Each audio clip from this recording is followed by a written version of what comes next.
Hi everyone, Dan here with Grace Fellowship Church of Des Moines.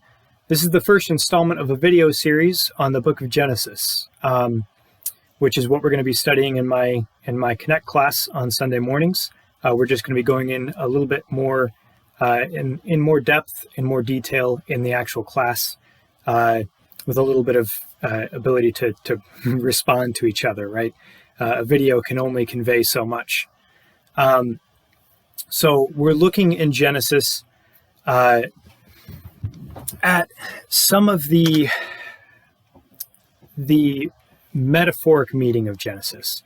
So a lot of times when we look at the Old Testament, we have this idea that it's a history, that it's just a bunch of facts, and sort of like the way we view our history books. So our history books just have the facts, and you construct the narrative as you see fit. That's not how the authors of Genesis did things. So the authors of Genesis, they put different stories in, not because they were big events, but because the stories had a lesson to tell that they wanted to teach their audience. So the purpose of Genesis is to teach the audience who God is, and how the universe is constructed, how it's what its nature is, and how we're supposed to live in the universe. That's the purpose of Genesis. And so it's not just to convey a bunch of facts about, well, here's how this came to be, or here's how this happened. No, it's supposed to convey lessons to us about how to live our lives now. Now, I want to be clear. At Grace Fellowship, we believe that the stories, the events in Genesis actually happened. They're real. They're literally true. But what I want to get at is the meaning of the stories, is the message and the lesson that the author was trying to convey in telling the stories the way that he told them. So why are we doing this? What's our motivation? Why are we studying the Old Testament?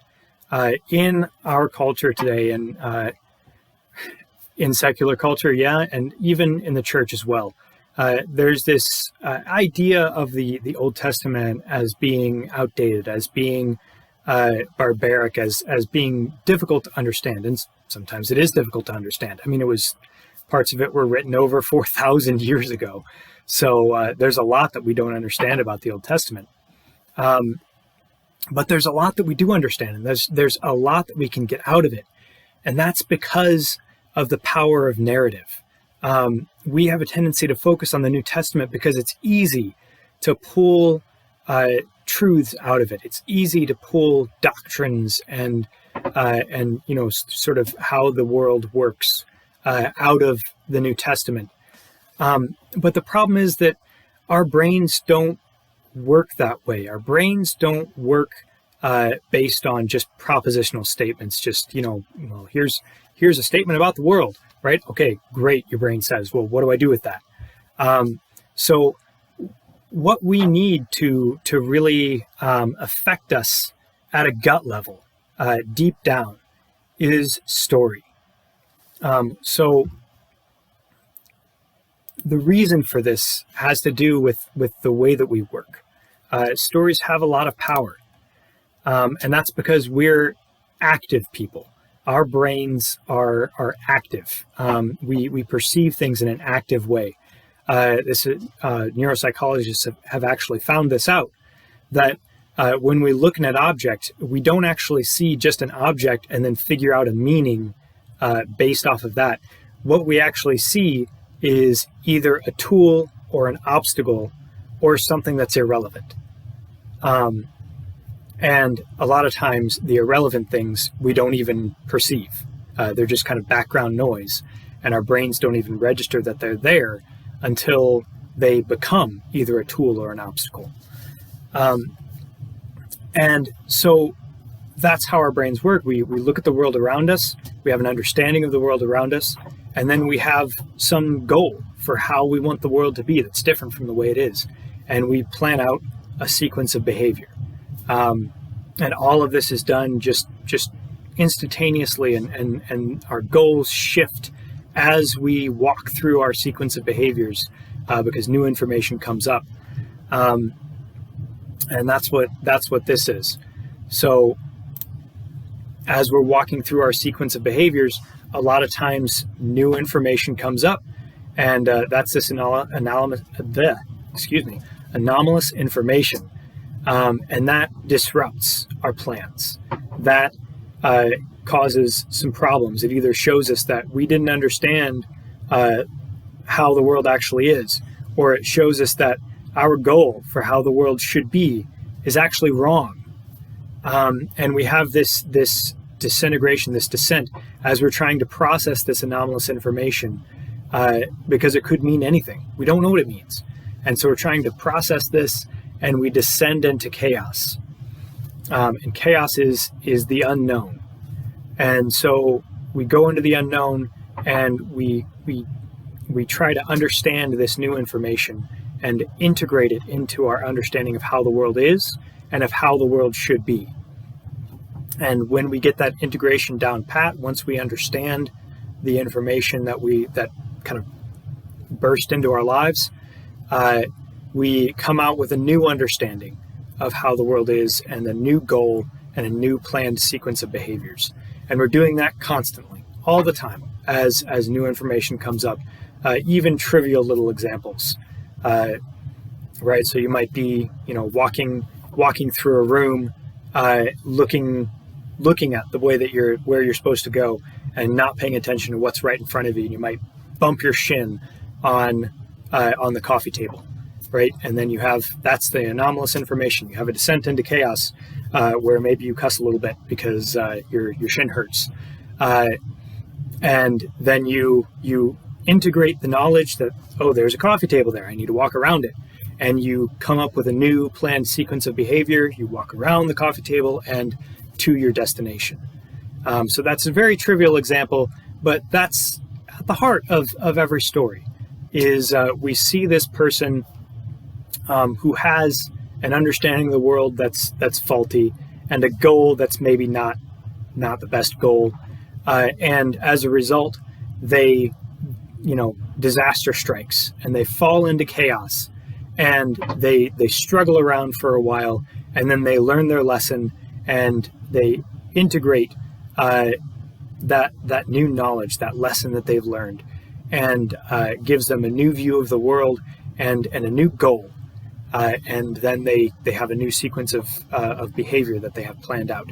And that's useful. That's incredibly useful, because when it happens in our lives, a lot of times it's separated out by a whole bunch of time, and we may not notice what it is that went wrong. We may not notice where the problem actually started. And so we come up with faulty assumptions because we're looking at we identify the wrong problem. Or we identify incorrectly how it should change our view of the world, or how it should change our goals, because of all the time that goes in between. We may not even recognize that we went through this process in the first place. And so what a story does for us is it removes all the time in between, and it gives us this concise, distilled explanation of this process for a specific problem. We have a character going through each of these events, and it all the time in between is removed, and so we can see the lesson that needs to be learned, and we can integrate that into our own lives so that we don't have to go through the same problems and suffering that the main character went through. And that's the power of narrative. So what I want to look at next is some of the basic emotional components of any story. So these make up the world around the character. They make up the character's background and the character's future, and even some of the other characters in the story. Those are part of the environment. And so these basic emotional components categorize the things in the world into these broad emotional categories based on how these things influence us at a gut level, how we respond to them emotionally. And what this does is this lets us cross the cultural gap that we need to cross in order to understand Genesis. Because we may not understand the details a lot of times, but if we can identify these core components, if we can identify the environment and understand, oh, here, this was affecting the main character in this way, and this element over here was affecting the main character in this way, and this is how they responded, and so they got from this place to this place over here, right?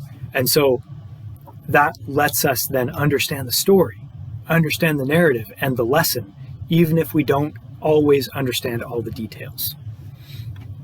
Now, a fair warning, these categories are emotional categories. So two things hold the same place in a story if they affect us the same way emotionally. They may look very different in the details, but they fill the same role within the story. And so we categorize them as the same thing. So as a result, these categories wind up being a little bit vague and kind of esoteric because we're looking at that gut impact.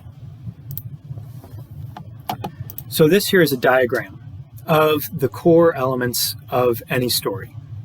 And first we have the Dragon of Chaos, and that's sort of the background. That's the ground, right, on which everything is built. Because chaos is what we don't know. Chaos is what we don't understand. And let's face it, we don't understand most things. So the rest of these are the elements that the character interacts with in the story. Nature, or the mother figure, is sort of the face of chaos. It's the chaos that actually is up in our face at this moment that we're encountering.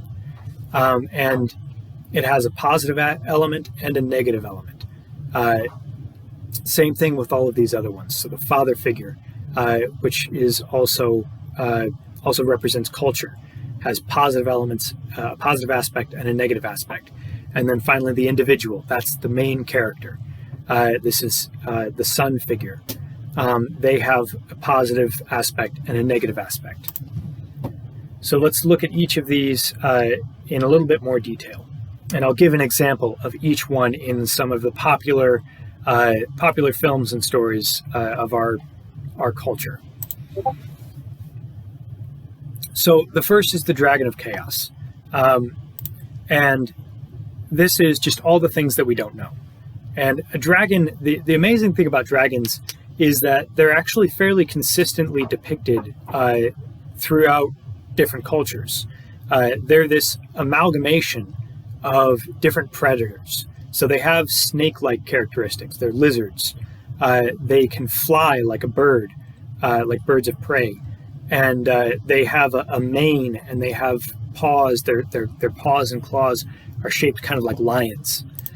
So they're all the sort of large predators that preyed on us before we had enough tools and before our culture was developed well enough to actually fend them off. And so they represent the danger. The dragon represents the danger of the unknown. And what is the dragon always guarding? The dragon is always guarding a hoard of gold, a hoard of treasure, or sometimes it's the princess, right? Think the Sleeping Beauty, where the dragon is guarding the princess in the tall tower. And what the hero does is he confronts the dragon, and he either kills the dragon or tricks the dragon or tames the dragon in How to Train Your Dragon, right? And he comes back with something valuable for the culture. He either comes back with some treasure from ancient civilization, or he comes back with the girl, right? He gets the girl, and that's because he's faced the dragon. He's earned it, right? And so the Dragon of Chaos, he represents the unknown, and that's both danger and opportunity, because things that we don't know anything about, they can either be an obstacle, or they can be a tool. They can be something that hinders us or something that helps us. They can even be something that destroys us or something that's the key to our future. So there's unlimited opportunity, unlimited danger. That's the unknown. The mother figure is usually representative of nature. Sometimes it's actually a mother figure. Sometimes it's just nature in their environment. And the mother figure has both a positive and a negative aspect. The positive aspect is the nurturing mother. And this is representative of creation. Think in the movie Pinocchio, the blue fairy. She represents the nurturing mother. Because what does she do? She gives Pinocchio life. She brings him to life. So when we see this in nature, the elements of nature that represent the nurturing mother, this is creation, this is life. It's our source of sustenance, right? Because we get our food from nature. And it engenders a certain reaction from us. It engenders curiosity and courage and compassion for our fellow man. All these sort of positive emotional responses are results of nature. Then the negative aspect of nature is the devouring mother. So this is destruction. This is the predator. This is the flood, the fire. It's the devouring mother. You see this character in the movie Tangled, in the character of Mother Gothel. Mother Gothel, who kidnaps Rapunzel as a baby and then keeps her as a baby, keeps her dependent, keeps her locked up in that tower so that she never develops, she never grows. And what does she do to keep her locked up like that? She engenders fear. She talks about how nature is full of destruction, full of entropy and dissolution, full of death, full of pain, how there's mean and terrible people out there who want to hurt her. And that causes her to fear the outside. And so she never leaves the tower. And that's the devouring mother. Then we have the father figure, which is usually a representation of culture. The positive aspect is the encouraging father, and that represents order. So a good example of this is Gandalf. In all of the Lord of the Rings movies, including The Hobbit, what does Gandalf do? He encourages the hobbits to step out of their door and to go and experience the world, to go and confront chaos. He tells Bilbo, go with these dwarves and go win the treasure, right? He tells Frodo, go confront the forces of tyranny, confront the forces of destruction, and save the world, right? So the encouraging father is the one that pushes us to go out there and do. And he's the one that gives us that inner structure. He's the one that gives us order in our lives so that we have an understanding of who we are, and so that we don't lose that when we go out and confront chaos. We don't just get overwhelmed because we have a foundation. We have an understanding of who we are and of how the world should be, and of how we should act in the world. And so in culture, that's represented, order is represented by knowledge. It's represented by the law. It's represented by tradition. And these are things that give us a structure, they give us a framework in which we can operate so that we can confront chaos and we're not completely lost, right?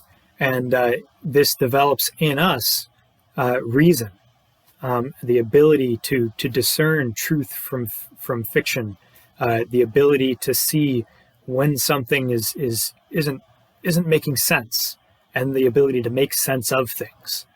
It gives us morality, the knowledge of what lines not to cross. And it gives us a sense of duty, this sense that we need to be building each other up and encouraging each other, and pushing back the chaos, so that we have room to grow. The negative aspect of culture is the tyrant. A good representation of this is from the movie Shrek, Lord Farquaad. He has his little town of Duloc, right? That's this, well, what's the song, right? Welcome to Duloc, such a perfect town. Here we have some rules, let us lay them down, right? And so tyranny in our culture is represented by dogmatism, by vanity, right? It's a perfect town, by this utopianism that says we can build a place that's totally perfect, that doesn't need any adjustment, and that will never fail, will never fall. But it also then winds up being impersonal, because there's no room for individual humans in a world like that. It turns the world into a machine, and it turns all of us into cogs, into puppets in that machine. You notice when Shrek and Donkey come into Duloc, what are they greeted by? They're not greeted by people. They're not greeted by humans. They're greeted by puppets. And when we align ourselves with a tyranny, what that engenders in us is disgust, is envy, is hatred, is lust. So there's this idea that everything that is other, everything that threatens the utopia, has to be destroyed, because it's icky. It ruins our perfect world, and so we hate it. We have to destroy it. And then everything that anyone else has, we want it, right? We're envious of it. We lust after it. So we either everything that is, we either have to have it, we have to have it under our control, or we have to destroy it. And that's the attitude that we get when we align ourselves with a tyranny. Finally, we have the individual. And this is the one that we're most familiar with from stories. So this either shows itself in the hero, who pushes back the forces of chaos, the destructive forces of chaos. Right? Think in the movie Harry Potter, the main character, Harry Potter, right? What does he do in the second movie, in the Chamber of Secrets?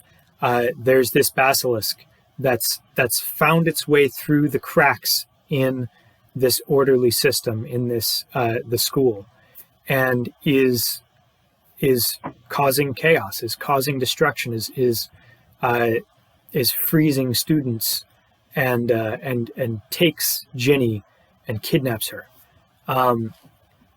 And so the hero, Harry Potter, he goes into the bowels of the culture. He goes down into the underworld, right? And he confronts chaos. He confronts the forces of destruction, and he kills the dragon, the basilisk, and he rescues the girl, right? That's the hero. And then the other individual that we see in a lot of stories is the adversary, is the villain. And that in the Harry Potter series is Voldemort. So he aligns himself with the forces of destruction. He aligns himself, he wants to tear down the system that is, so that he can impose his own utopia, right? He's a tyrant.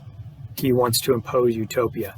And in order to do that, he aligns himself with chaos, with destruction. And so those are the two characters that we can be. And there's always some gray area, right? There's a little bit of each character in all of us. And there's a little bit of each character even in Harry Potter, right? There's a little bit of Voldemort in Harry Potter. And he uses that. He bends that to the good. It's what allows him to destroy the basilisk, is that that sort of monstrous part of himself that gives him the strength to fight. And in the adversary, The adversary always sees themselves as the hero. They always think they're doing the right thing. And so there's a little bit of each in every individual. So those are all the constituent elements of a narrative. The dragon of chaos, the mother figure, which represents nature, represents destruction and creation. The father figure, which represents culture, represents order and tyranny. And the individual, the son figure, which represents, which can either be the hero or the adversary. So my challenge to you, a question to look at, to think about, is where do you see each of these elements in your life?